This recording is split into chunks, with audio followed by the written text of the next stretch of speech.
Hello friends, IAS UPSC 2017 exam और विभिन्न state level के पीएससी और पीसीएस एग्जाम्स के लिए ये हमारी ऑथेंटिक करंट अफेयर्स और एडिटोरियल्स की सीरीज है।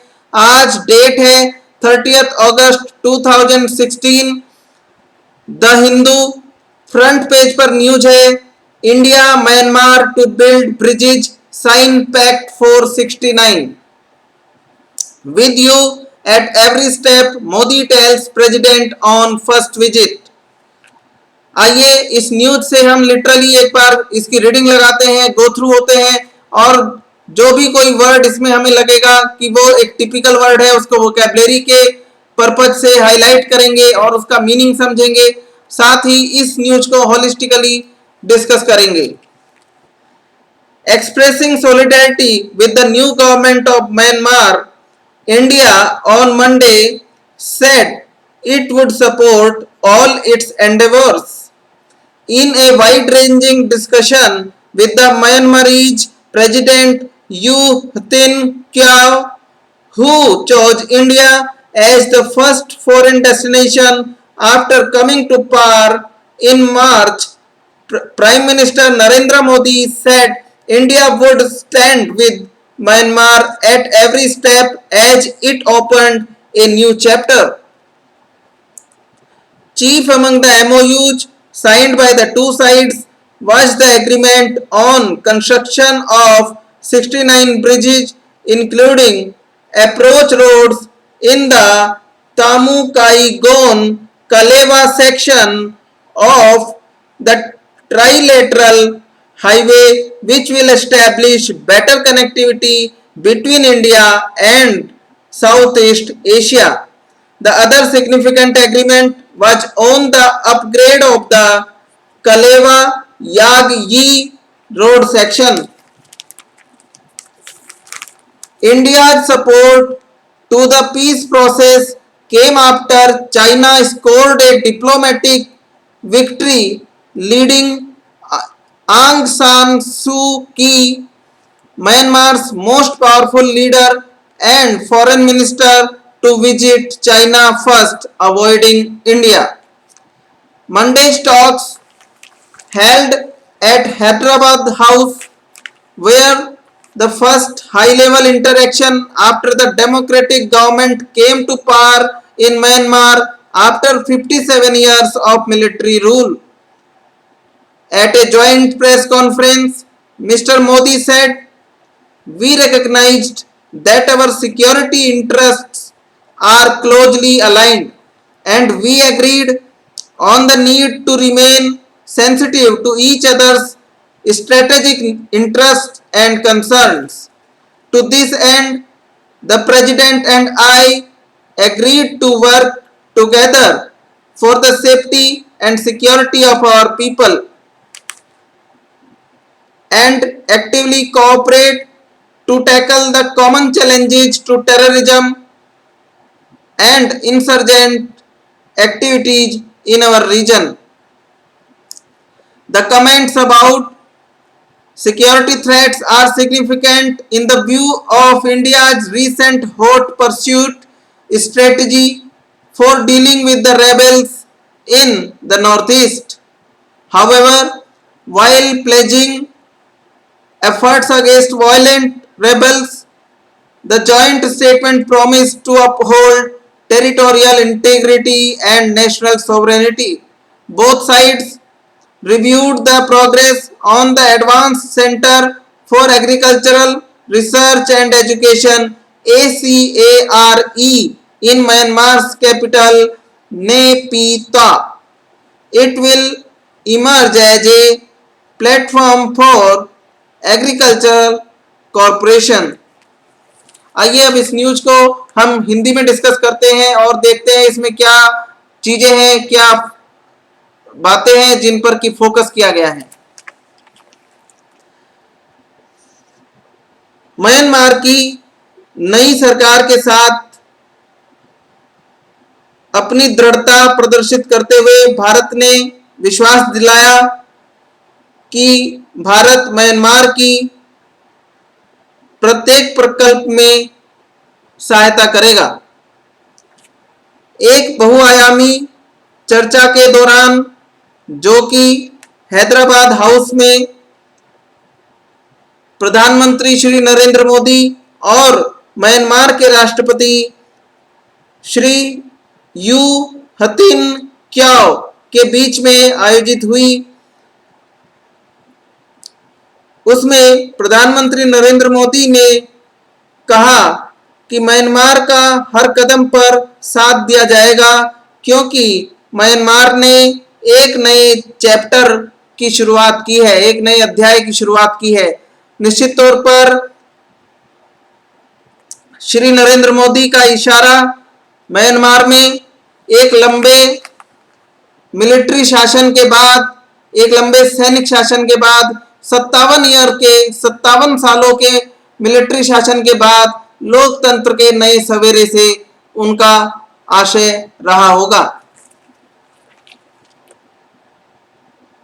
Chief among the MOUs signed by the two sides was the agreement on construction of 69 bridges। जो मुख्य मेमोरेंडम ऑफ अंडरस्टैंडिंग, जो मुख्य सहमति पत्र जो है दोनों पक्षों के बीच में हस्ताक्षरित किए गए, उनमें जो सबसे महत्वपूर्ण माना जा रहा है वो है 69 पुलों का निर्माण करना, और इन पुलों में एक त्रिपक्षीय हाईवे, एक त्रिपक्षीय राजमार्ग जिसका नाम है तामुकाईगोन कलेवा खंड का त्रिपक्षीय राजमार्ग, इसका निर्माण करना भी इन एमओयूज में, इन सहमति पत्रों में उल्लिखित है। और इस त्रिपक्षीय हाईवे से, जिसका नाम काईगोन कलेवा हाईवे है, इसके माध्यम से भारत और दक्षिण पूर्व एशिया के बीच में काफी अच्छी जुड़ाव की स्थिति उत्पन्न होगी, काफी अच्छी कनेक्टिविटी की स्थिति उत्पन्न होगी। इसके अलावा जो अन्य एग्रीमेंट हैं उनमें कलेवा यागयी सड़क मार्ग का अपग्रेडेशन मुख्य है। इससे पहले चाइना ने कूटनीतिक तौर पर एक कूटनीतिक विजय प्राप्त करते हुए म्यांमार की सबसे महत्वपूर्ण और सबसे वरिष्ठ नेता आंग सान सू की को इस बात के लिए राजी कर लिया कि वो भारत में अपनी पहली विजिट करने के बजाय चीन में अपनी पहली विदेशी यात्रा आयोजित करें, और यही हुआ। आंग सान सू की ने भारत की पहली यात्रा करने के स्थान पर अपनी पहली विदेश यात्रा चीन में जाकर के की। सोमवार को हैदराबाद हाउस में जो पहली उच्च स्तरीय वार्तालाप थी म्यांमार के साथ, 57 वर्षों के सैनिक शासन की समाप्ति के बाद पहली लोकतांत्रिक सरकार ने सत्ता संभाली है। इस अवसर पर एक संयुक्त प्रेस कॉन्फ्रेंस को संबोधित करते हुए श्री मोदी ने कहा कि हम इस बात की पहचान करते हैं कि हमारे जो सुरक्षा हित हैं वो एक दूसरे से काफी घनिष्ठ तरीके से जुड़े हुए हैं, और हम इस बात पर सहमत हुए हैं कि यह एक आवश्यकता है कि हम दोनों एक दूसरे के सामरिक और रणनीतिक हितों और चिंताओं के प्रति संवेदनशील बने। और इस परिप्रेक्ष्य में प्रधानमंत्री श्री मोदी ने बताया कि राष्ट्रपति महोदय म्यांमार और प्रधानमंत्री जी के बीच में सहमति हुई है कि दोनों देश मिलकर काम करेंगे अपने लोगों की सुरक्षा और समृद्धि के लिए। और इसके अलावा जो साझे चिंता के विषय हैं, आतंकवाद और अतिवादी अलगाववादी गतिविधियों के संबंध में, उन पर एक दूसरे के साथ सहयोग का रवैया सदैव अपनाया जाएगा। The comments about security threats are significant in the view of India's recent hot pursuit strategy for dealing with rebels in the northeast.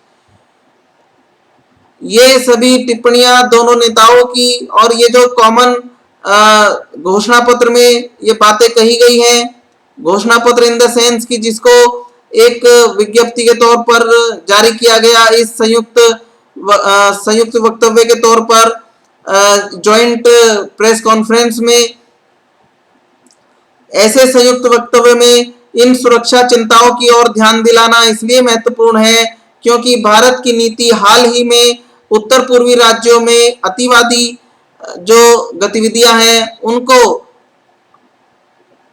काफी मुस्तैदी के साथ उनसे निपटने की नीति भारत अब अपना रहा है उत्तर पूर्व के राज्यों में। हालांकि दोनों पक्षों ने अपनी प्रतिबद्धता जताई जो विद्रोही गुट हैं या जो अलगाववादी गुट हैं उनके साथ निपटने की, लेकिन साथ ही साथ इस संयुक्त वक्तव्य ने क्षेत्रीय अखंडता और राष्ट्रीय संप्रभुता को बनाए रखने और उसको ऊंचा उठाने के संबंध में अपना मत व्यक्त किया। दोनों देशों ने advance centre for agriculture research and education अर्थात कृषि अनुसंधान और शिक्षा के लिए एक उन्नत केंद्र जिसकी स्थापना म्यांमार की राजधानी नेपीता में की जानी है, उसके संबंध में प्रगति का जायजा भी लिया। ये संस्थान एग्रीकल्चरल कोऑपरेशन कृषि संबंधी सहयोग के लिए दोनों देशों के बीच काम करेगा। ये हमारा यहाँ पर ये न्यूज पूरा होता है। म्यांमार में 57 इयर्स के मिलिट्री शासन के बाद पहली बार लोकतांत्रिक सरकार बनी है। वहां की जो सबसे वरिष्ठ नेत्री हैं आंग सान सू की, जिन्होंने एक लंबी स्वतंत्रता की लड़ाई अहिंसात्मक और गांधी जी के सिद्धांतों पर विश्वास रखते हुए काफी हद तक ये लड़ी है, म्यांमार के लिए सैनिक शासन से संघर्ष किया है, अंतर्राष्ट्रीय समुदाय को म्यांमार के मुद्दे के प्रति जागरूक किया है। उनकी एक काफी अंतर्राष्ट्रीय स्तर की अच्छी छवि है। जब बात आती है कि सबसे महत्वपूर्ण नेता किस देश का दौरा सबसे पहले करेंगे, तो इसमें चीन ने कुछ कूटनीतिक प्रयास करते हुए उनको मना लिया कि वो भारत में अपनी पहली विदेशी यात्रा न करें बल्कि चीन में करें, और वो चीन की यात्रा में हाल ही में गई हैं आंग सान सू की। आंग सान सू की जो है वो अनेक अंतर्राष्ट्रीय पुरस्कारों से सम्मानित की जा चुकी हैं। इसके बारे में इंटरनेट पर सर्च करना अच्छा रहेगा कि उनको कौन कौन से सम्मान जो है अंतर्राष्ट्रीय स्तर पर मिल चुके हैं। एक नेता के तौर पर आंग सान सू की अंतर्राष्ट्रीय महत्व वाली जो उपस्थिति है, और ये जो वहां पर सत्ता परिवर्तन हुआ है, जब ऐसे महत्वपूर्ण और वरिष्ठ नेता, ऐसे परिपक्व नेता के हाथों में लोकतांत्रिक सरकार की कमान आती है, लोकतांत्रिक सरकार में एक बड़ी भूमिका उनके पास आती है, तो किसी भी देश से एक अच्छे और परिपक्व दृष्टिकोण के साथ काम करने की उम्मीद जगती है। और क्योंकि भारत बहुत सबसे बड़ा, संसार का सबसे बड़ा लोकतंत्र माना जाता है, ऐसे में दक्षिण एशिया के सभी देशों के अंतर्गत जो लोकतांत्रिक पद्धति वाले देश हैं, जहां पर लोकतंत्र वास्तव में क्रियाशील अवस्था में है और अच्छा कार्य कर रहा है, ऐसे देशों के साथ भारत का सहयोग बनने की अपेक्षा जो है अधिक हो जाती है। सहयोग की जो हमारी आकांक्षा है वो थोड़ा हम उसको ज़्यादा बल मिल जाता है कि दोनों लोकतांत्रिक देश हैं तो एक दूसरे की परंपराओं को पूरा सम्मान देते हुए और अच्छे संबंध बना करके रखेंगे, इस प्रकार की अपेक्षाएं हो जाती हैं अंतर्राष्ट्रीय संबंधों में। दूसरी बात यह है कि आपको याद होगा नरेंद्र मोदी की सरकार बनने के समय म्यांमार के अंदर घुसकर के भारतीय सेना ने म्यांमार की सरकार की अनुमति से वहां जो अलगाववादी नॉर्थ ईस्ट के जो अलगाववादियों को शरण वहां पे मिली हुई थी और उस प्रकार से वहां पर सैनिक कार्रवाई करके भारत ने अपने पक्ष का पोषण किया था और अंतर्राष्ट्रीय स्तर पर इस बात को नोटिस किया गया था कि किस प्रकार म्यांमार ने अपनी सेना को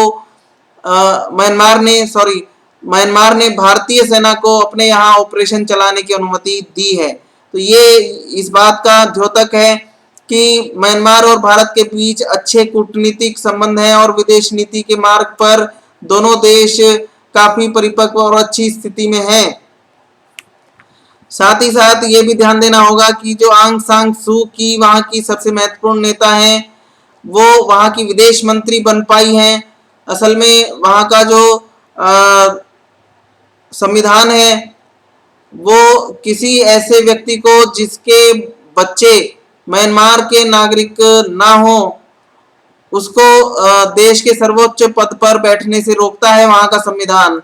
और आंग सान सू की के जो पुत्र पुत्रियां हैं उनके पास विदेशी नागरिकता है, वो विदेश में रहते हैं। इस कारण से आंग सान सू की वहां के राष्ट्रपति के पद को धारण नहीं कर पाई, परंतु फिर भी एक दूसरा रास्ता निकालते हुए बीच का रास्ता निकालते हुए उनकी स्थिति यद्यपि सरकार में संरक्षक की ही होगी और सभी निर्णय उनके मत के अनुसार ही लिए जाने की अपेक्षा विश्व समुदाय कर रहा है।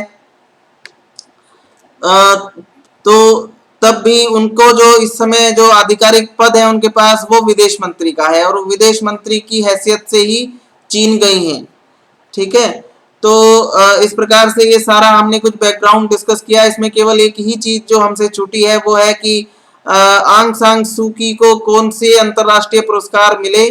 तो इसमें हम इंटरनेट का प्रयोग करें कि उनको कौन कौन से अंतरराष्ट्रीय पुरस्कार मिल चुके हैं। ठीक है, तो इसके साथ हम इस टॉपिक को, हमारा जो न्यूज है इसको हम यहीं पे कंप्लीट करते हैं। Thank you, thanks a lot, all the best.